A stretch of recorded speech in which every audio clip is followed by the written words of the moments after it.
Now, about this time last week, the United States sent one of its representatives to Burundi and advised against President Nkurunziza's decision to run for a third term, as it could have dire consequences in terms of affecting the stability of his country.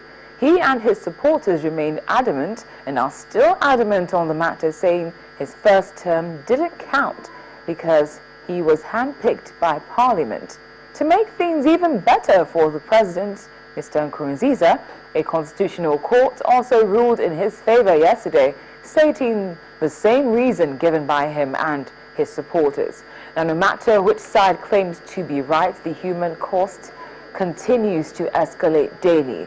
There have been about a dozen deaths reported, and today we also understand that nearly 40,000 refugees have fled Burundi to neighboring Rwanda, Tanzania, and the Democratic Republic of Congo in the last month amid protests against Mr. Nkurunziza's bid for a third term.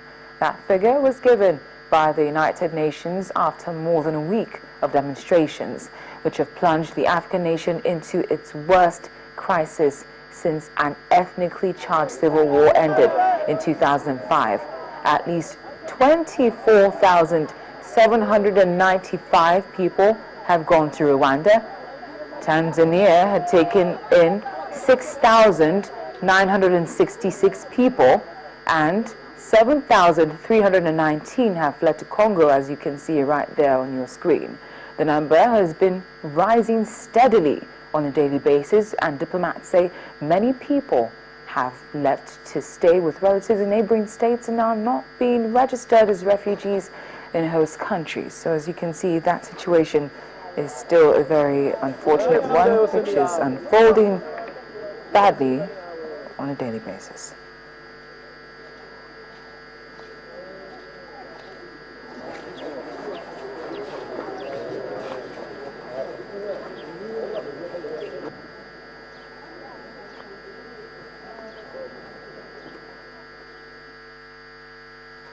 Now to other matters, especially concerning the issue of illegal migration. Now, today alone, Libya's Coast Guard detained on almost 600 illegal African migrants. Amongst them were pregnant women and 18 children who had tried to sail to Europe on a fishing boat.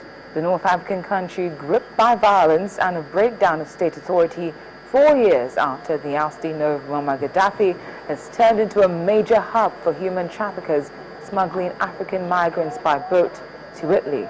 As many as 900 people may have died last month off Libya's coast when their packed boats capsized as they were trying to reach the Italian island of Lampedusa. Many thousands more have managed to make the crossing in an almost daily exodus of boats.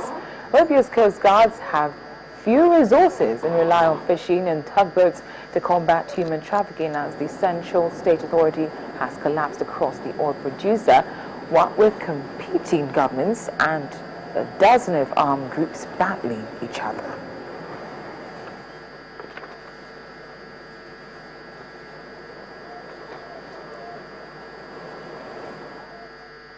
Now, just before we bring you another update from here at home in Nigeria, we're going to look at what's happening in South Africa. After days of relative calm, there was some unrest in parts of the country today. We understand that things got quite rowdy, prompting police to fire rubber bullets to disperse angry demonstrators who set tires alight while protesting against what they call the unaffordable electricity prices of state utility Eskom. What you're looking at right now on your screen is scenes of what happened earlier on in Soweto earlier today. Now, the police succeeded in moving in after residents barricaded streets in Johannesburg's sprawling township of Soweto with large rocks to show their grievance over a new payment system which they say has sent electricity costs soaring. Soweto is home to some 1.5 million people who between them owe cash-strapped Eskom nearly 4 billion rand in unpaid bills. The company, which supplies the bulk of power in Africa's most advanced economy, is struggling to meet demand due to lack of maintenance on its aging stations and has also implemented rolling blackouts to avoid overwhelming the grid.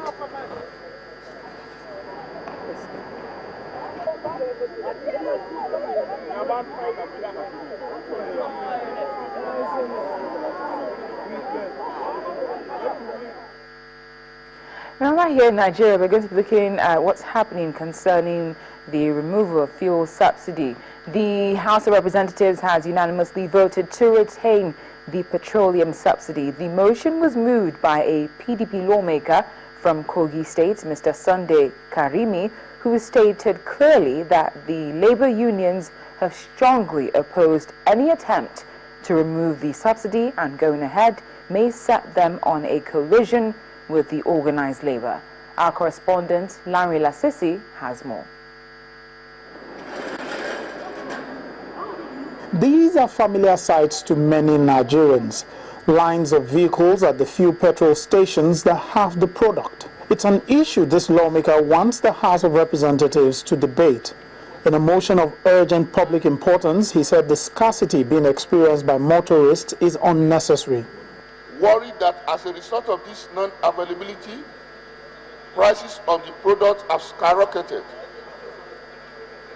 A litre of PMS currently sells up to 250 naira, depending on where it is available, as against the official price of 87 naira per litre. He called for the House Committee on Petroleum Downstream to look into the matter. He also called on the incoming administration of retired General Muhammadu Buhari to decisively abolish the current fuel subsidy regime. But a passionate debate followed. We have decided to subsidize a product far below the market price, just in the interest of playing the role of Father Christmas. And I have always emphasized on this for good economics, that how long will we continue to spend money that we don't have? How long will marketers be able to hold us to ransom? A conference between the Minister of Finance and the representative of the independent marketers were done yesterday. That matter has been resolved. And that the petroleum product will be available to our masses. The issue that you investigate an issue that has been concluded, the issue is no.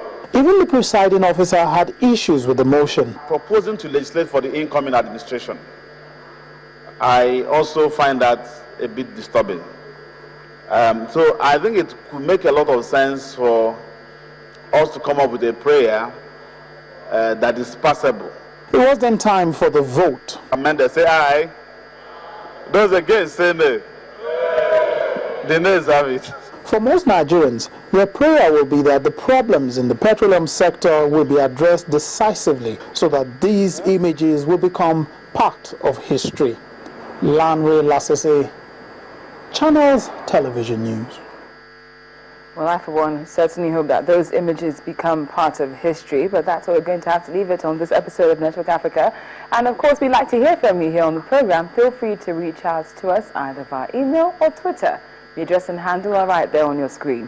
As always, it's been a pleasure. Thank you so much for watching. I'm Cynthia Aaron.